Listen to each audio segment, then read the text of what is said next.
How many? How many? How many? How many? 1, 2, 3, 4, 5, 6, 7, 8, 9, 10. 1, 2, 3, 4, 5, 6, 7, 8, 9. All right, what did I get up to? Hello, everyone, and welcome to a new episode of How Many, the only podcast on the internet that counts. I am your host, Jesse Jackson, and joining me today are Scott. Hey. Junior. Hello. Gary. Hola. And Sideshow Bob. Ahoy, hoy. Ahoy, hoy? No, you have the wrong number. This is 5246. I suspect you need more practice working your telephone machine. And we are in the second of a series of episodes where we blatantly rip off, we give an homage to Sports Radio 1310, Bands of Your Life. If you aren't sure what that is, go back to listen to the previous episode. But basically, it is 11 questions about bands that have been important to your life. And the kicker is you cannot use the same band more than once. I believe it's Gary's turn in the hot seat, and Bob is going to talk to him. Now, this is going to be an interesting list from Gary because his music experience, a lot of it is formed from the fact that he worked for several years running a Blockbuster Music back in the mid-90s. Looking for a better variety of music? Blockbuster Music has thousands of titles to choose from, like No Doubt's latest, Tragic Kingdom, now just $11.99 CD. He will have a lot of stories related to that. And he's also been to a lot of shows over the years. He paid way more than anybody I know for concert tickets to a show recently. I won't say who it is just because they're probably going to be on his list. We'll start it off with Band That I Hate. First of all, that was a lot of money for those tickets, but they were really good seats. I'll go ahead and say this before I even get into the list. In spite of the fact that I worked at a music store for a long time, and I have very, very deep musical tastes. I like a lot of different genres and a lot of different bands. Most of the bands that are on my list are going to be stuff that almost everybody knows. So a lot of mainstream stuff here. Well, you know, I ran sound warehouses back in the 90s. I was going to say, Scott has a very similar job background to you. Yeah, well, I think when Scott was there when it was Sound Warehouse, and then they sold out to Blockbuster, and then I came in. Okay, Band I Hate. Jesse put in parentheses, I don't get, but you can scrap that because I don't like Depeche Mode.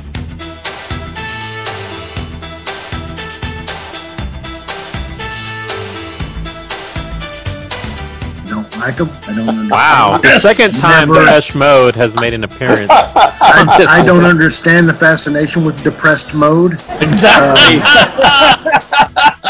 It's just not, but I'll say this, you know, I grew up listening to a lot of stuff. It was stuff that my mom listened to a lot, and my stepdad listened to a lot. I had a certain type of music that I listened to when I was really young. And then when I got older and I started playing sports, playing football in high school and things like that, it was like all metal all the time. And that was when this stuff was coming out, and it just did not fit with what I listened to. So I never got into it. I've tried going back and listening to it, and I don't get it. I don't like it. I have a similar experience as Gary in terms of at that time frame when Depeche Mode was big. I was in college and had been recently in high school, so I was still very much into the hard rock and guitar rock stuff. And all the college parties, all the clubs I went to, Depeche Mode was getting rammed down your throat left and right. I hated it so much, but now I kind of like it. When I hear Depeche Mode, I think of when we all worked at Bang Tech, everyone but Scott. Someone was working there. She loved Depeche Mode, and she made me a cassette and gave it to me for us to listen to. And I remember Linda liked it. So that nickname, the Depressed Mode, is appropriate because Junior, hasn't their lead singer tried to No Funeral multiple times over the years? Yeah, and he's all OD'd up, probably. Yeah. Gary, I'm just curious, is it because there's so much synth and you're more of a guitar, hard rocking guy? No, because I like Prince, and there's a lot of synthesizers in Prince. I was also thinking maybe, some of it have to do with having to hear those songs at the music store over the speakers, kind of like Steve Carell in The 40-Year-Old Virgin when he hated Michael McDonald. I woke up, I came to the store, and I feel confident to say to you that if you don't take this Michael McDonald DVD that you've been playing for 2 years straight off, I'm going to kill everyone in the store and put a bullet in my brain. If I hear Yamo be there one more time, I'm going to Yamo burn this place to the ground. I could say yes to that, but I hated it because it sucked.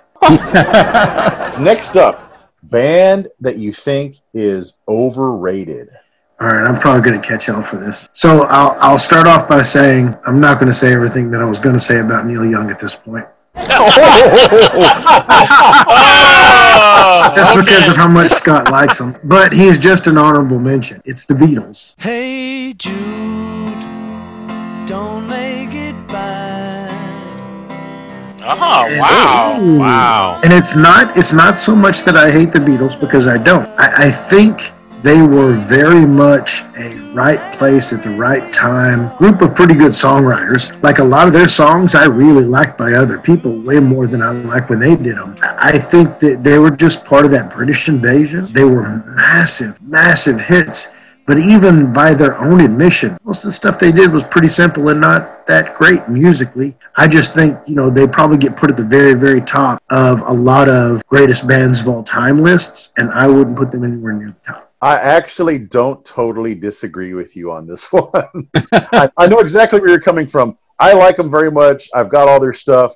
But, man, just them being the default best band ever, be all, end all. You're right, man. The right place, right time thing, the Ed Sullivan thing, so much cultural significance. Yeah. They were just really, really good. There's another podcast, History of Rock and Roll in 500 Songs. Andrew Hickey is the host. If you guys aren't hearing the podcast, it's a great podcast. And he talked about, someone asked him if you could take away one band that would have changed rock and roll history. And his point was, even if the Beatles had not hit, it may not have been as a big a British invasion, but there were British bands that would have come over to the US and would have been successful. It is hard to say they are overrated, in my opinion, but I do understand your point about they did get lucky. They only lasted a limited time. There was a debate, what's bigger, the Rolling Stones or the Beatles, right? And when you look at the Rolling Stones, how long they've lasted, you could certainly make the argument. Interesting pick, Gary. I've always made the point that you can go back and listen to some of their early songs. Lyrically, I could laugh at them. You listen to I Want to Hold Your Hand. It's a dumb song. They were pretty much a boy band. I've often wondered how much of that was truly them and how much of that was record studios saying, you need to do this. Let's do this. The most interesting thing about them to me is the amount of evolution they had in that short amount of time. Like from basically 7 years where they went from, that generic boy band to doing Sgt. Pepper and Let It Be and Abbey Road. They really did grow. But to Gary's point, I do agree they're overrated. I don't disagree with pick here either. It almost feels like you are supposed to pick them every time, like you're almost guilted or shamed into it. Well, everybody's going to think you're an idiot if you don't say the Beatles are great, so you have to say that they're great. Yeah. I never liked that line of thinking. I definitely agree with your Neil Young opinion right before it, because once you get past Heart of Gold and Old Man Triple My Life and Keep on Rocking with the Hard Line, pretty much all he's got. Scott, I'm on your side on Neil Young, buddy. Number 3 here, Gary. What band do you feel is most underappreciated? All right, I'll do a couple of real quick honorable mentions. Number 1, there's a band called Poe. They had a hit in the mid-90s. I saw them live a couple times, including at the Bronco Bowl. I was a big fan of theirs. It's not normally the kind of stuff that I listen to, but for whatever reason, that first CD that they came out with that had Angry Johnny on it, I don't know why, but that entire CD was so good. The band that I almost chose for this answer was Aerosmith. I think Aerosmith is underappreciated. Every time they talk about this on the ticket or some of the other places, this is a band that gets bagged on. But they have had hits in the 70s, in the 80s, in the 90s, in the aughts. I agree. They are fantastic. This is one of the ones that I grew up with. This was one of the ones that was really big with my mom and my stepdad when I was growing up. Maybe it's just the fact that I've been listening to them for so long, but I'm a big fan of theirs, and I think that they catch a lot of crap. But my pick for this category was Chris Cornell. In my eyes, indisposed, in disguises no one knows, hides the face, lies the snake, in the sun, in my disgrace. I think that guy is tragically underrated. I'm a huge Chris Cornell fan. So Soundgarden plus Chris Cornell solo, or Just just all Chris of it, Cornell? man. That dude, when he sings, like even if I don't know one of the bands that he's been in or some of his solo stuff, his voice is so unique and it is amazing. I love his sound. Gary, this surprises me because I thought for sure you were going to go Kenny Wayne Shepherd here. Well, we can't do things two times in two different categories. Oh, spoiler alert. I kind of thought he was going to go Prince because of how underappreciated we made him feel during the How Many episode. That is only in this group. I know that he's not underappreciated universally, so I don't have to stick up for him outside of this podcast. Hey, Gary, another friend of ours who also has hot sports opinions. Boy, Maybe he overrated Prince. He like every song Prince ever did, Gary claimed was a hit. But Bob will never say that to Gary in person. And I know he's never going to listen to this. Yeah, it hurts to miss that one. He has anger management issues, and it scares me. You're right about Chris Cornell. He had probably the best voice in rock for like the last 20, 30 years. And Soundgarden, I think Alice in Chains is the best grunge band, but Soundgarden's right there. They're the top. Yeah, I would take Soundgarden in that, but I understand what you're saying. His voice it's beautiful. He's got an amazing voice. It was perfect for grunge because it can be so raw and so powerful. Just everything he touched, man, I was in. Was he the one going, I'm going hungry? No, I'm going hungry. I'm going hungry. Yeah, he did the high part, but Eddie Vedder did the I'm going hungry. I hate Junior so much sometimes. And for those who have heard I was never a fan of grunge. He had a great voice. I just didn't like the music. Have you heard some of the other stuff, though? Like, have you heard Temple of the Dog? And, oh yeah. I've got Temple of the Dog. And then his solo stuff. God, he's amazing. And proof of his greatness, I mean, how many other singers have had an Ivy League college named after him? Booze and Crickets. All right, number 4 here, Gary. Band that you love. I could flip-flop a lot of these in different categories, and it wouldn't make a whole lot of difference. But band that I love, I went with Led Zeppelin.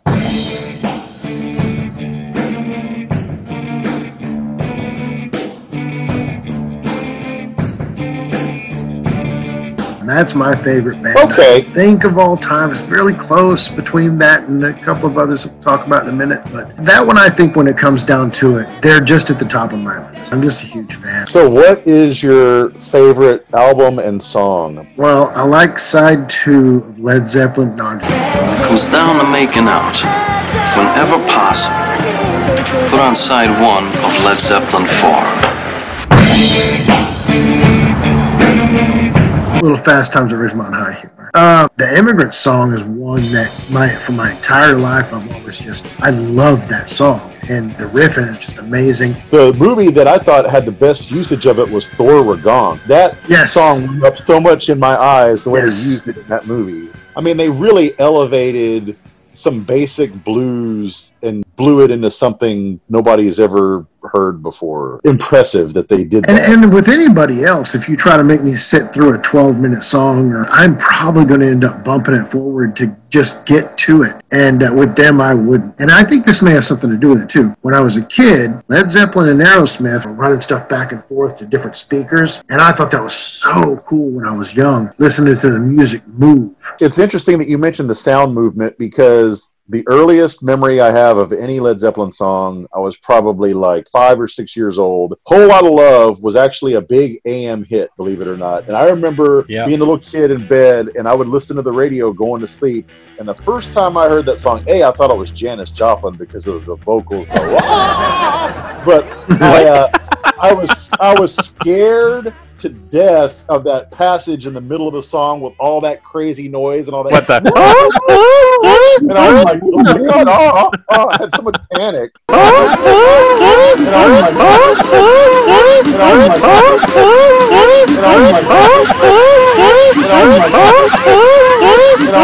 I could have put Led Zeppelin into one of my categories. Overrated. Oh, wow. They could have gone into the overrated category for me. Yeah. To me, they had a whole lot of sound the same. I didn't like Robert Plant's voice that much. Oh, I love Robert Plant's voice. Wow, that's big blow the lid off.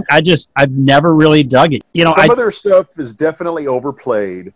And no song by anybody beats me more than Stairway to Heaven. My God, I cannot stand Stairway to Heaven. I don't know why. Anybody else produces a 10-minute song and I'm probably out, but they've got several, and other than Stairway to Heaven, I'll sit through it every time. I know they can't fully reunite because the drummer's dead, but if they got back together, would you mix in going and seeing them?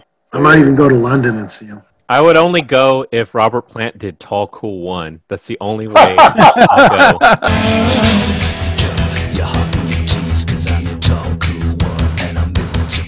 All right, moving on. Band that you could listen to over and over again.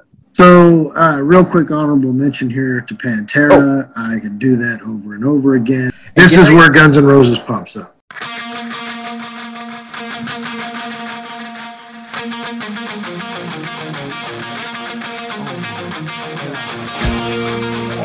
I was talking about tickets that I bought recently. He was referring to the money that I spent to sit very close to the stage for a Guns N' Roses concert. Guns N' Roses is the band that I can listen over and over again. Everything except for Chinese Democracy, which is absolute junk. Even the spaghetti incident. Yeah, even the spaghetti incident. Now, Jesse, you are on record as being a Guns N' Roses detractor, saying they only have one good song. The Guns N' Roses song. Which, Jesse, is that Guns N' Roses is one? Yes. Have you revised your opinion? No, what I said is I know nothing about Guns N' Roses. And right now, Gary said, I will buy you front row tickets for 5 Bruce Springsteen shows. I don't think I could name 5 Guns N' Roses songs. Sweet Child of Mine, is that one of theirs? I mean, I truly do not know any. If it helps at all, you could say Don't Cry, and that's actually 2 songs. There's probably some that you've heard that you don't realize. Well, and he doesn't realize the fact that they did Knocking on Heaven's Door and Live and Let Die, so those aren't even Guns N' Roses. Those are great cover versions. What would be their heyday? It's early to mid-90s. So I'm listening to talk radio, I'm listening to Norm, KLIF. I'm not listening to Top 40 radio back then. I missed that. Add this to my bragging montage. I did get to spend one night in a strip bar with Slash at a strip bar in Dallas. That is definitely worth bragging about. Was he full throttle? He spent the evening drawing on the dancers' breasts with Sharpie.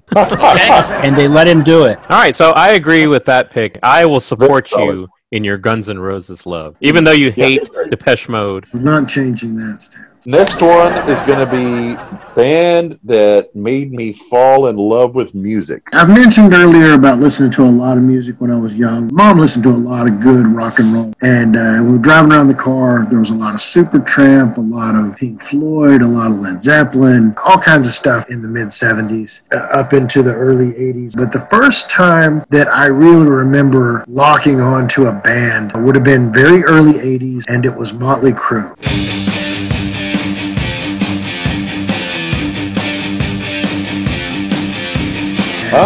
I think Motley Crue was the first time, and it's funny because now I'm a huge Van Halen fan, and they had things that were out obviously before, but I was 10 in 1982 when this stuff came out, so Motley Crue's a big one. Now it's interesting you say that because Kid from Kid and Play was just on with the Musers, and he said that Motley Crue was the most overrated, and he said that they should change Dr. Feelgood to Dr. Killgood because the singer killed that guy in the car. Yeah, Vince Neil was driving, the other guy was the passenger. It was a drunk driving. Hanoi Rocks guy. Yeah, I mean, Motley Crue, they were a huge MTV band as well, because I also enjoyed them very much. The other thing, Gary, is they were huge with chicks. It was great music, but chicks loved them too. Gary will like this. So 1982, I was in college, went to the Sound Warehouse on Greenville Avenue, and I'm thumbing through the records with my friends, and I come across this black and white album cover with the words Motley Crue written across it, and the leather, the whole thing, and there's just one copy of this record. And I pick it up and I'm like, this looks interesting. This is my really heavy metal days. So I walk over to the DJ guy and I say, hey man, can you play this? And he's just like, man, we only got like one copy of this in the store. If I open this, you got to buy buy it. Okay, I mean, it's $7.99. I'll give it a roll. He pops it open and put it on. When I heard those first 3 or 4 chords of Live Wire, I was just like, hell yeah! Yeah.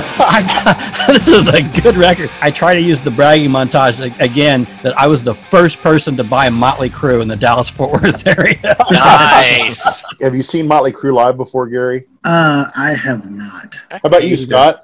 I got to see Vince Neil perform at a New Year's Eve show, and there were strippers, and my wife was involved. Very nice. Yeah, Motley Crue's greatness. I'll agree with you on that one. Pretty much universal love there. Once again, in my blind spot, but I don't have anything bad to say about them. All right, so band that changed your life. So this is where Van Halen pops up.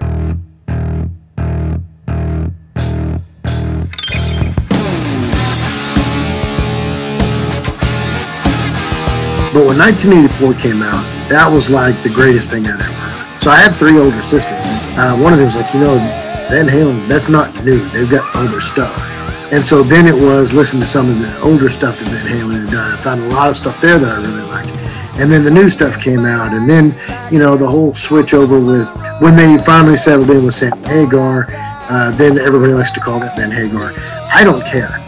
They're 2 different bands to me, and I think both are fantastic. I don't even mind that the greatest hits CD that they came out with had both on it. It should have. Yeah, it should have. Now, it's interesting to me, very interesting, because Van Halen was probably my favorite band in high school. I was really into them. But what's interesting is Gary is the first person I know whose entry point was 1984 because of his age. And the reason that's interesting is for everybody who was into him before that album, it was very, very, very controversial jump because of all the synth. And Eddie Van Halen was such a guitar guy that so many, and I liked 1984. I was not one of these people, but so many people turned on him, at least temporarily at that point, because, oh my God, what is this jump with synth, no guitar? Yeah. It's terrible. But think about it. 1984 was their first #1 album, and Jump was their first #1 song. Yep, and it's a great song. It really is. I actually am kind of regretting not having Van Halen somewhere on my list. They were huge. I love Van Halen from back in those days. Yeah. This is going to be an interesting one. Band that surprised you. Band that surprised me. I went with Supertramp here.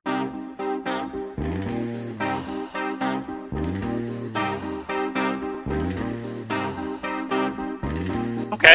It's such a departure from the kind of music that I listen to. And just listening to the rest of my list with the Guns N' Roses and Motley Crue and Van Halen, and they really don't fit. And yet, album after album, I'm a huge fan. It's so much of their stuff that I really, really like. Do you think part of that's your mom, the connection to your mom? Because you mentioned y'all listened to that I together. think so. But like by the same token, I don't have Pink Floyd anywhere on here, although I certainly could have put them somewhere. And that's another one that she played a lot, and I still listen to. This is the part that might surprise you. If you made me pick between Supertramp and Pink Floyd, it wouldn't be very easy for me.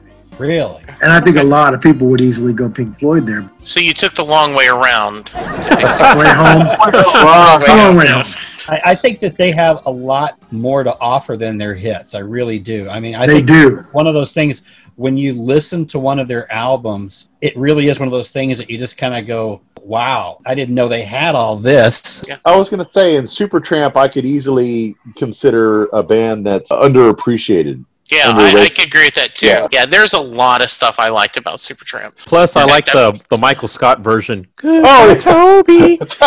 Yeah, that was Shake Loud. Oh, it's Toby. It's been nice. Hope you find your paradise. All right, moving on. How about your guilty pleasure? So I thought about a couple of things with this. I thought about using NWA. They're greatest, by the way. I thought about going with Kid Rock. I know he gets bagged on a lot, but I like a lot of Kid Rock stuff. It's just fun to listen to. But the one that I went with is Presidents of the United States. I'm sad alone in a boggy marsh, totally motionless except for her heart. Okay. Lump. There's those, but like there's a song called Stranger that I think is really fun. I really, really like that song. And then Bo Weevil. That's the thing is, Junior I'm sure at some point on his list is going to have his Weird Al stuff pop up. Those songs that he does are funny, but they're parodies of somebody else's songs. President of the United States, a lot of the stuff that they did is really funny, and yet they're not parodies. That's their music. I listen to that quite a bit just because they crack me up. I'm not familiar with their work. I only know Lumpin' Peaches. Yeah, Peaches I like are a both big of hit. Songs. I always enjoyed both of those. So it sounds like they're worth digging into further. But yeah, I also like the Weird Al version. He's Gump, he's Gump, he's Gump, he's Gump. What's in his head? What band should you have seen live by now, Gary? Well, it's a little late for this, but Prince would have been nice.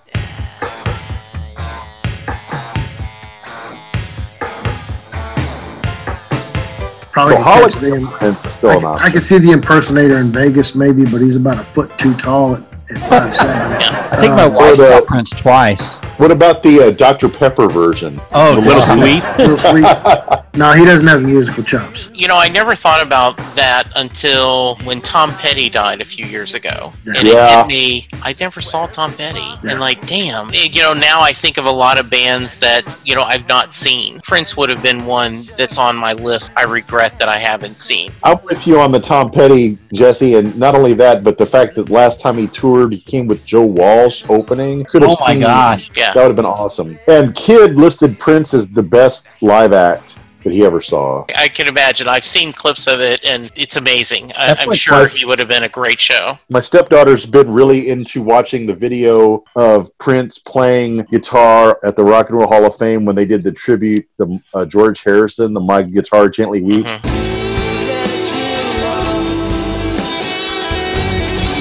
Where Prince comes out and he just does this massive solo, and George Harrison's son is behind him playing rhythm guitar, and he's just got this massive smile on his face, like, dude, he is shredding, you know. Or Prince playing Purple Rain in the rain at the Super Bowl. Yeah, that was one of the better Super Bowl half. That is, and I Him always spraying the purple rain out of his guitar. that was great. Yeah, that's Openly. great pick. Great pick. Open spray. Open spraying. So, who would be the great band to see live? You brought him up earlier, and he has to pop up somewhere. That would be Kenny Wayne Shepherd.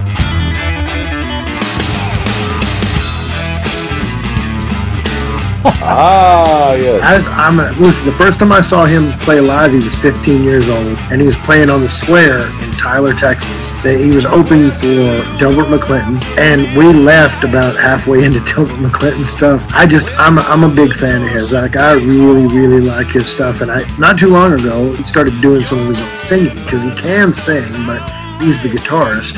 For those that don't know who he is, Which would be me.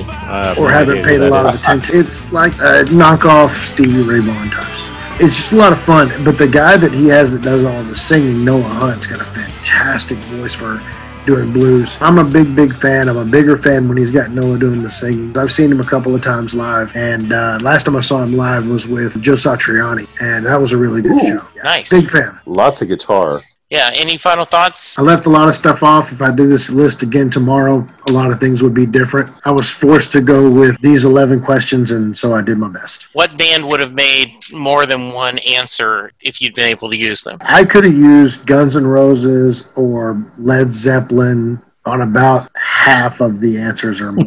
Those would probably be, if I had to rank my bands, those two are way up at the very, if they're not 1 and 2 or 1A and 1B, then it's just my mood that's putting somebody else in there. I think that is truly the genius of this list and the madness of this list because of being able to do that. Absolutely. It is very maddening. I've given this list to other people, and they flat out come back to me saying, I can't. I just can't. I got to do more than one. Yeah, absolutely. Great job, sir. We would love to hear your picks of the bands of your life. If they want to reach us, how can they, Junior? They can reach out to us by email to howmanypodcasts@gmail.com. They can leave a message on the YouTube channel. Just search for the How Many Podcast. They can send us a tweet on the How Many Twitter account. or you can send me a tweet directly, even though I won't read it. Mexican_Junior. And you can hear me at Jesse Jackson DFW. Gary. At travel_cowboy. And Bob. At lukewarm tallboy. And Scott. It's GS Matula on the Instagram. Scott_Matula on the Twitter. And you can go to iTunes or wherever you get your podcast, rate us, review us. All right, so this is the end of this episode, but hey, keep subscribing because we're all taking a turn and we're all going to share the bands of our life. But for now, thank you. Be safe, wear effing masks, and we'll talk to you soon. Like sands through the hourglass, these are the bands of your life.